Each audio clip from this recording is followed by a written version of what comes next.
Bread. It's basically the vegetable of life.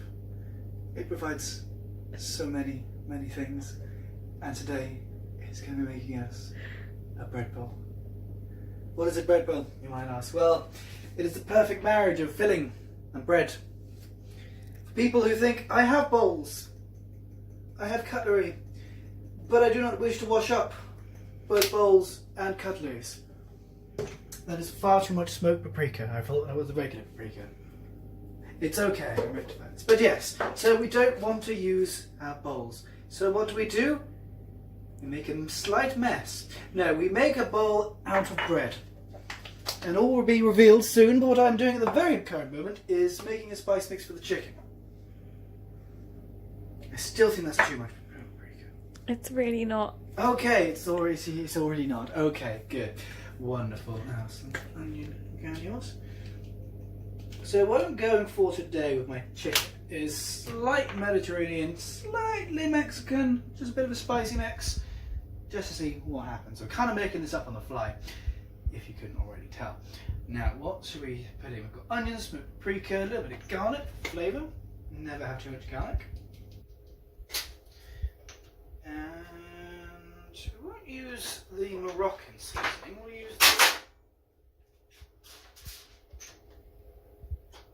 we'll use the Raish Al Ghul. No, Ras Al Hanout. One's a spice, the other one's a Batman burn. But not enough that you can actually taste it though. As Jen often likes to point out, although I like to use a multitude of spices, I never use enough so you pick out any particular one flavour, which I think actually is the best way to use spices, because then you can't say, oh, you use X, Y, Z. You've created a wonderful flavour that is just perfect.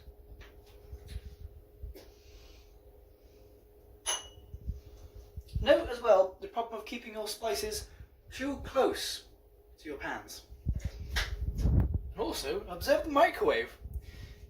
You can tell if I've been using the regular pan or the wok. Or if I've been very naughty, I've just melted the button, the dial, the thingy. I'm getting ahead of myself and have confused myself. I will also put in a little bit of harissa spice. Not too much though. I don't want to taste it. And a little bit of cumin, because my wife loves cumin, a worrying amount.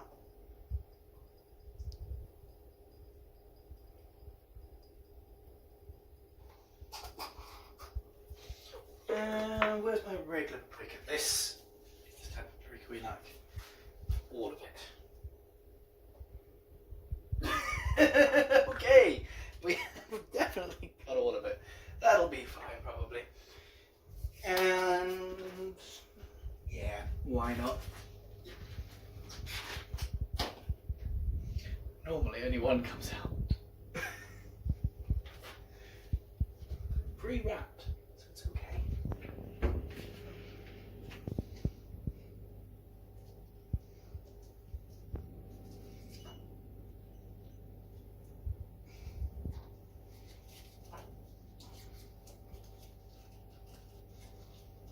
As you can tell, this is going marvellously. Wonderful. And put that away. It's important to always tidy up and wash up as you go along. Because like I always say, Jen, the job is never finished until all the tools are put away. Just kidding, I don't own any tools. You're married to one though. You're not at all. A little bit of a tool. No. So that's probably enough spice mix there. So we need to oil up.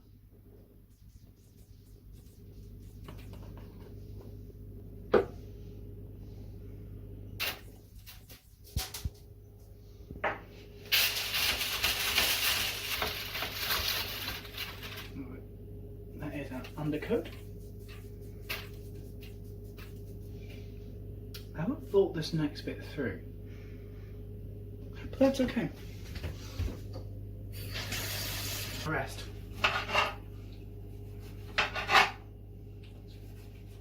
Let me know when you're filming again. I'm filming again. Oh, you're filming again, right. Very important to almost chop your fingers off, but not entirely. the adrenaline that you then secrete seeps into the chicken, making it more tender and higher in protein.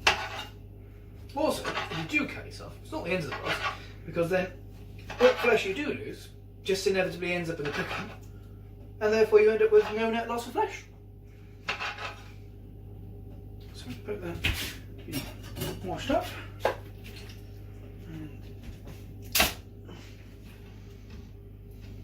Dinner is served.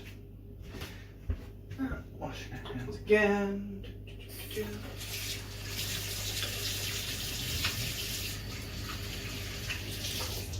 As well, the silly persona I was putting on last time when we made the fruit cheeks is all well and good when you're doing something not important. When you're making dinner for your wife who's already a little bit hungry, the high risk and the worry of messing up is not really worth maintaining a silly character. Because if I made a dinner that A, took 2 hours and B, wasn't any good, Jen would be having a nice meal and it would be my throat.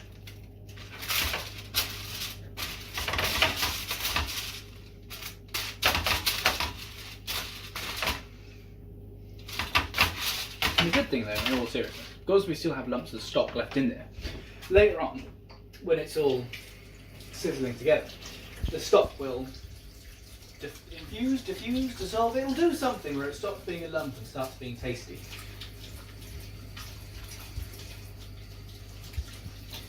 And I'm washing my hands because I know there's a high chance of disease and infection from the raw chicken.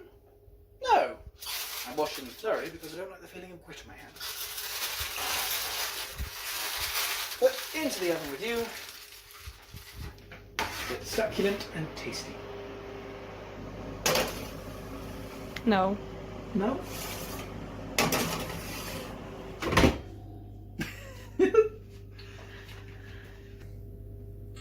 Now, on to the vegetables. The good thing about chopping veggies, when you do it enough, you don't need to look when you're cutting anything. No. I had no idea how well that was going to go, so yeah. Got all the digits. Oh. Not a bad start to the evening. Now, when making onion, you've got to make sure you make as much mess as possible. The less onion that makes it into the pan, the better.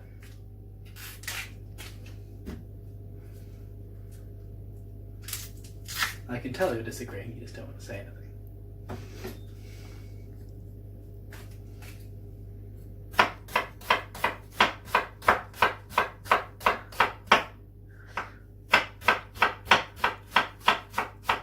Are you wincing over there? Yeah, a little bit. Why are you wincing? Because I'm scared we're going to end up in A&E. Oh, that's okay. We can carry on the video in A&E. No! A trip to A&E is not compulsory if we're making dinner, though. Ooh, almost.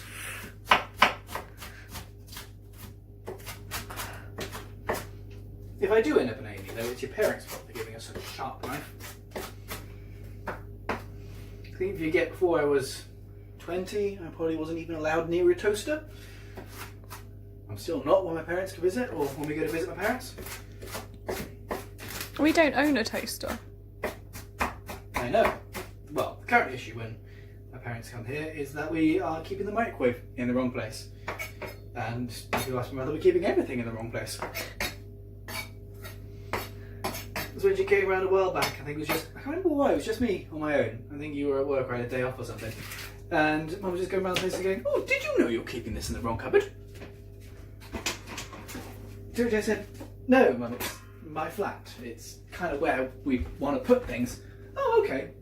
Turn around and then find her still putting things back in the wrong place, or at least moving them into the right place. But I need a pan and sun-dried tomato oil, rather than wasting it. You're not filming, are you? I am filming. Okay. There we go.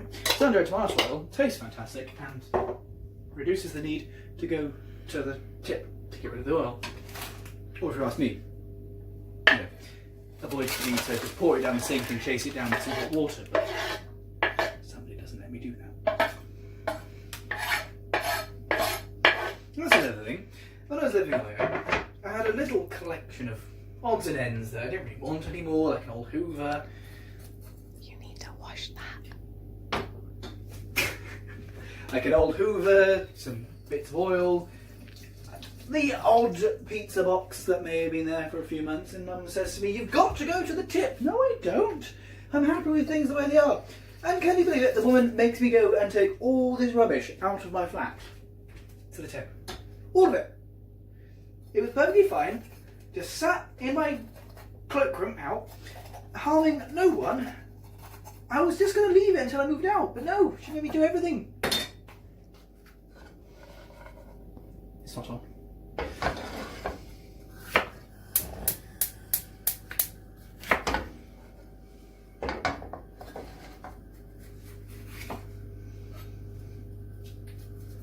It is difficult telling anecdotes on the spur of the moment, because sometimes they go really well. Other times, like that one, they obviously don't go down that well at all.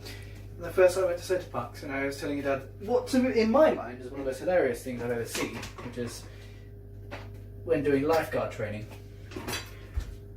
One of the boys doing a straddle jump. Now, I don't know if you've ever seen a straddle jump, but all it is essentially you stick your foot out, arms up in a T-pose. You're okay. Yes. And you just fall, and the idea is you make yourself so buoyant that your head immediately is above the water and not wet, so you can see what you're doing when saving a life. So our instructor demonstrates and makes us all do it. Synchronised diving style. 1, 2, 3, 4. Now, everyone does it fine, especially me. And the last guy has a crack at it. And I don't know if he wasn't paying attention, he was just malcoordinated, but instead of just falling into the water like that, bang, falls face first into the water. Now, I don't know if that's one of those you had to be there to find it funny kind of thing, but it was hilarious. And I told that joke to your dad, and he gave me the best sort of, I'm going to laugh because you spent 2.5 minutes, maybe more, telling me that story, but not because it was actually funny. It was only because I was thinking, obviously, dating you, that your father didn't do the, "Sorry, I've got to go now." It's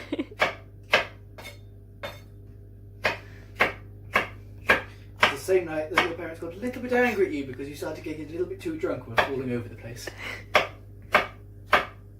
My particular favourite was when you got up and just fell straight into the coat rack.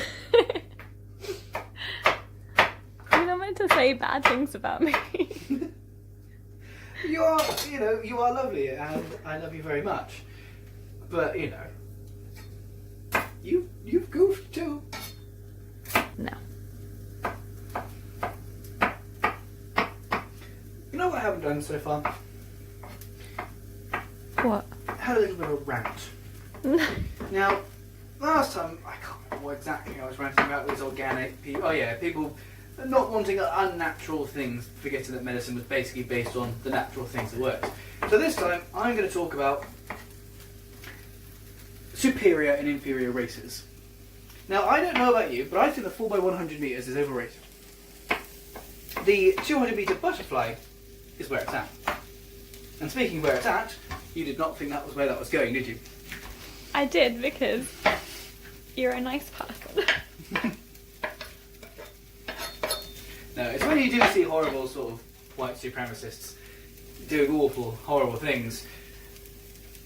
When you see, your stereotypical inbred redneck meth addict with like maybe 3 teeth to share between the whole family, if there is a master race, they're not that. Anyway, I'm getting ahead of myself. In here we have onions and garlic, the staple of any meal. And now we add a little bit of colour to it, so we're going to chuck in some chopped peppers. And later on we'll be adding some chopped tomatoes, some sun-dried tomatoes and some spinach. But for now I'm just going to let that cook and sizzle on maximum heat. The sun-dried tomatoes are probably Italy's, as you know Italian, Italy's only useful contribution to the world. Famous for, unfortunately, What about switching sides. tiramisu? Lasagna?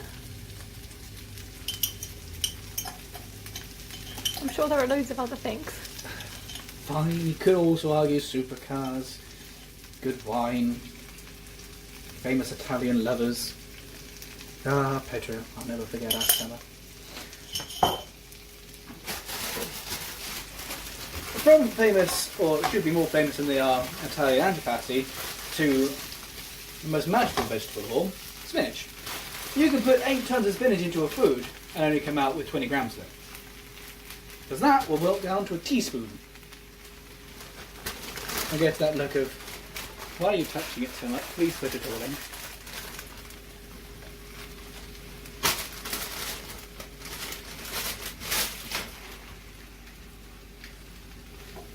This isn't part of the ingredients, this is just me taking a drink. And then the rest of it is important to wait just a little bit before the last leaves go in. Almost as important as it is to put them on the floor. What? What have I done? Oh, is this supposed to go in the bin? Ah. Most sous chefs are supportive of the main chef. Others have ones who just constantly criticise. Can you guess which one I've got, kids? Sorry. Joking. I think it's fair enough that I don't clear up after my own mess. As an outsider, you could always tell who's cooking, me or Jen. You know, both dinners taste good, smell very nice as you walk into the dinner. Walking into the dining room. Don't walk into it. I'd be very offended if you come out for dinner and you start stepping on my hob. You know, the difference is how orange and splattered the walls are and how much dinner is actually just in the grating. Because if there's nothing, Jen's cooked. If there's more food on the floor than there is in the pan, I've cooked. Now, unfortunately, this oil is just going to have to be drunk. No.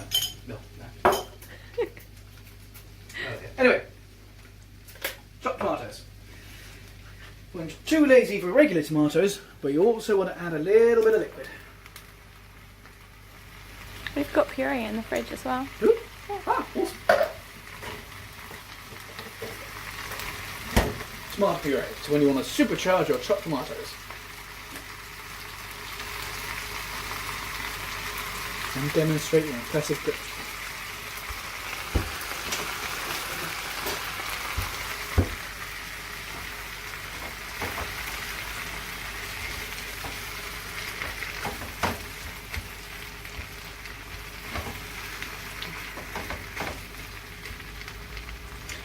If the little splash of tomato that I just felt on my foot, or something on my foot, I believe we were already beginning to lose a little bit of this.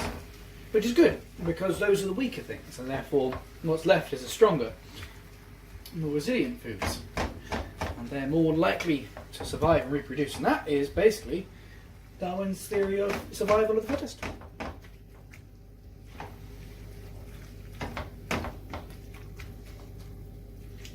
Okay, so just going to let that simmer for a little bit. The next bit is the special bit. So normally we use a bit of cheese on the top or just spinach, even an egg. What I'm going to be making is a very small garlic sauce just to drizzle on the top, which is why I wanted an extra small clove of garlic. I'm not making a lot of it because it will just be overpowering and too creamy and cheesy. It's not the middle of winter and I can't justify that much cream. I'm having an absent seizure. Are you looking for cheese? Because it's in the fridge. No, where do we keep flour? It's in there. It's in there. At the back. Yeah, there it is. Yep. Okay. So, heating nice and slow. And a spoon.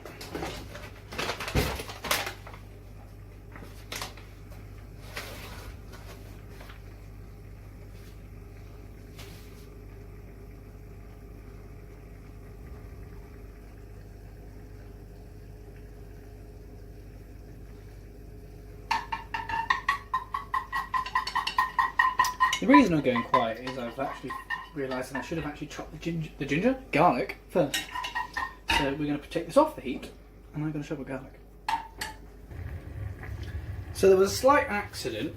The garlic's chopped, so don't panic. that isn't an ingredient. Spoon is not part of it. It's a common mistake to think that spoons are part of a cheese and garlic sauce, but they're not. The astute listener amongst you might be thinking, hang on, he said a garlic sauce earlier. Well, after some gentle advice from my sous chef and a swift bludgeoning, it's now going to be a cheese and garlic sauce. So I need to make sure that this is heating up nicely enough. Now I'm sure you all know how to make a sort of a white sauce, and it's flour, milk, butter and cheese and such like. And from recipes you'll know that you need to not keep mixing it with the spoon that you're using for the flour, because otherwise you'll be getting through a lot of spoons. But also that it's a set order. Not the way I make it. The way I make it is more of a frenetic, oh, it's all going wrong, keep adding more, hope for the best kind of way, and that usually works out fine for me. There's a whisk there as well. Ah, we have a whisk.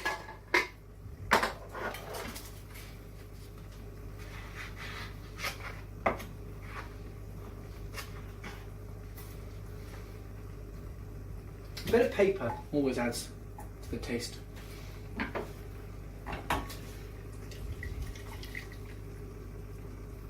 That milk wasn't good milk, that's why it's on the side. Okay, so that's still simmering, that's now melting. We're in that kind of point where there's not much to do for now other than make sure nothing goes wrong.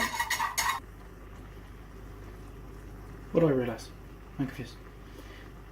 So, adding in a little bit of cheese. Grated cheese normally works the best, but I didn't think I'd be making cheese sauce, so I didn't have any. So this is rustic grated cheese. It's organic, it's hand grated. No machines here, no genetically modified bits of iron. No, no, no.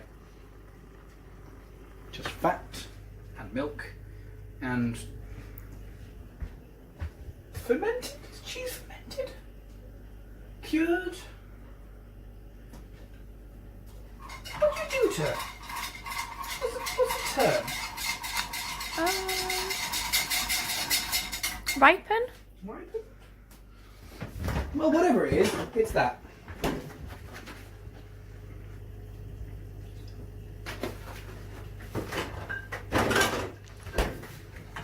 I'm glad you also didn't know how to tip the hat. That makes me feel better about myself.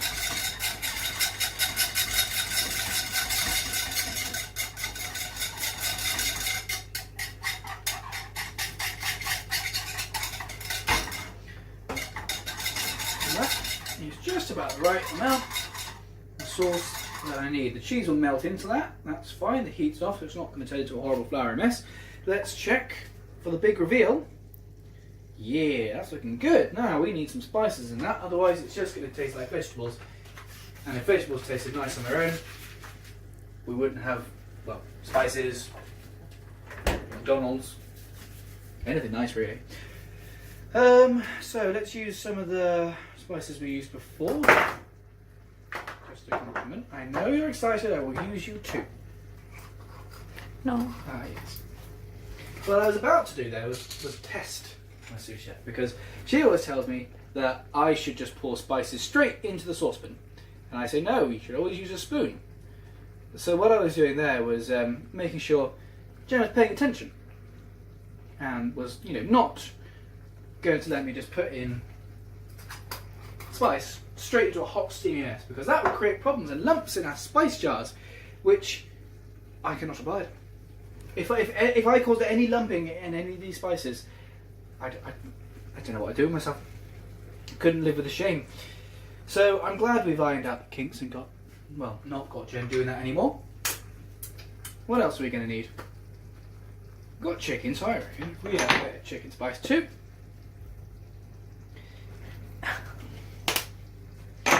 And see, she didn't stop me, so she needs to up it.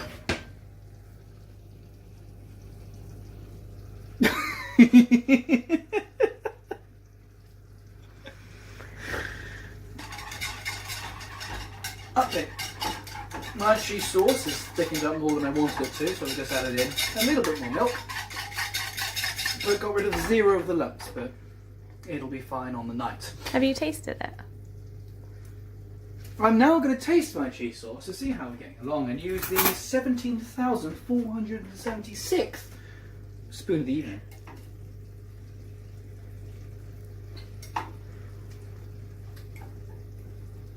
That's absolutely perfect. Cheesy and garlicky.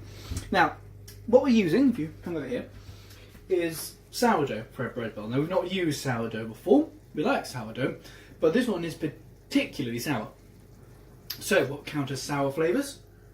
Salt. So, what we have here is natural rock salt, which, when used in moderation, adds a nice amount of salt. If used too much because you like the aesthetic look of it on a pretzel, what you end up with is a very overly salty pretzel that you can't quite enjoy past the first one. I have no idea how much I've added in there, but I'm going to assume it's okay. Worst case scenario, we can always add more.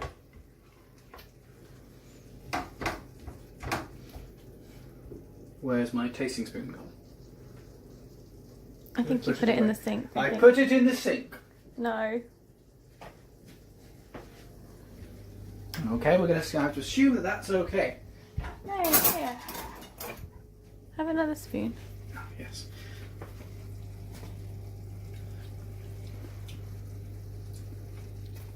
More salt.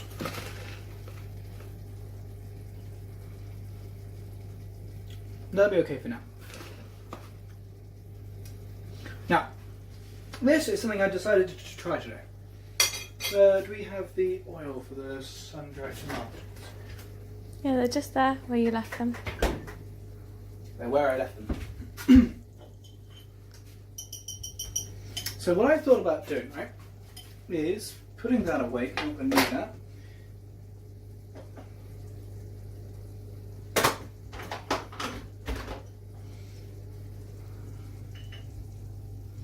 And essentially baste my bread. So we don't have any pastry brushes, but we do have is bread. So we're going to get some of that oil. And I'm just going to rub it in. Just dab away. And the sourdough just breaks up instantly. Fantastic. The idea, however, is working quite well. This does bring me back mind to having, you must have had it too when you meet our parents, but they put on bread and oil and balsamic vinegar, which I could just eat for starters, mains and dessert. And it is so tasty. And now that I've finished, I have a snack. Alright. Oh, it's so good.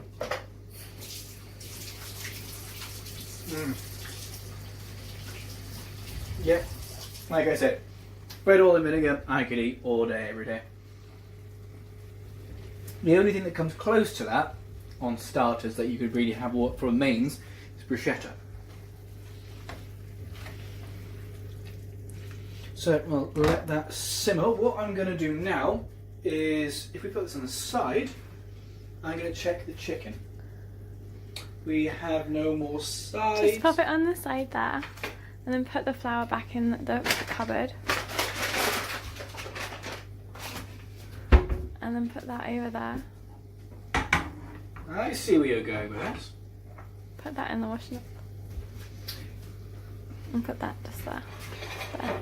If you ever feel like things aren't going right in your life and that nothing's going the way it should, get married, because all your problems are solved. Space has now been created that wasn't there before. They're magic. It doesn't actually cost that much. It's brilliant. They only need a little bit of feeding and maintenance. Why are more people not doing this? Chicken is not in the cupboard. Oh. So what we have here is the chicken pre-spiced up. I'm hoping it's just going to be a case of putting it in. And what should be the best? This I didn't think about is the layering. Chicken at the bottom, that on top, and cheese sauce on top. Yeah, let's do that. So that is. You'll probably want a fork. Yeah, I'm going to need a fork.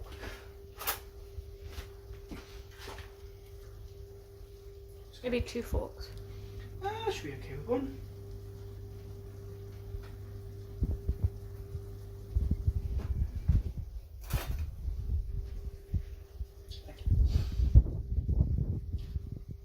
The more cutlery you use, the better the dinner tastes. The only issue is it's not a very deep bowl, is it? It's okay, it will squish. And this is sauce, so it's fine.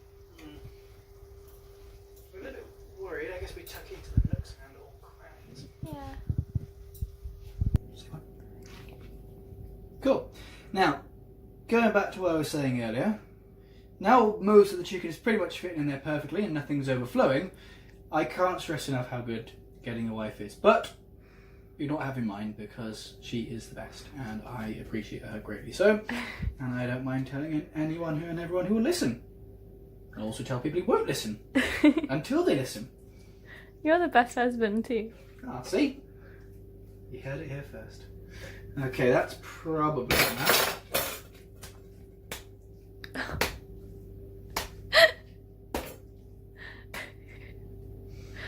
Yes. Now onto the sauce, which actually is surprisingly tasty.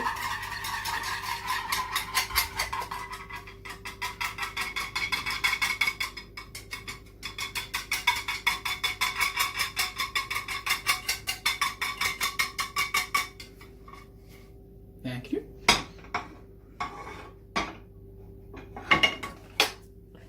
That's fine.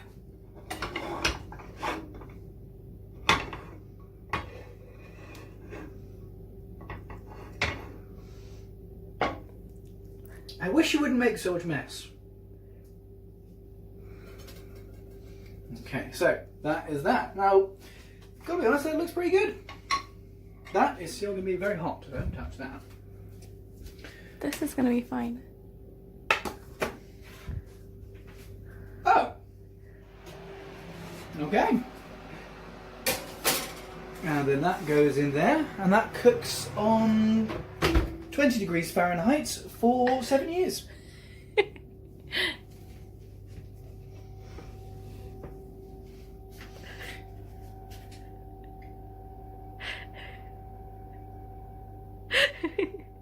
You still film me coming as like a godless twat. See how I was thinking as well? I've come up with a great scene transition. So maybe we no longer just pause it. Just throw this out the camera is. Have we started filming yet? Good. Now, here it is. The big reveal. You could say that the bun is in the oven. And by that I mean the big reveal again. I'm procrastinating, difficult to get the words out, to try not to scold yourself, but then again I value that as a survival instinct. But here we go. It is cooked, it has gestated, and here it is. That is to say, Jen's pregnant. Just kidding, it's just Bread Bowl. We're not having a baby, we're not pregnant. Don't panic.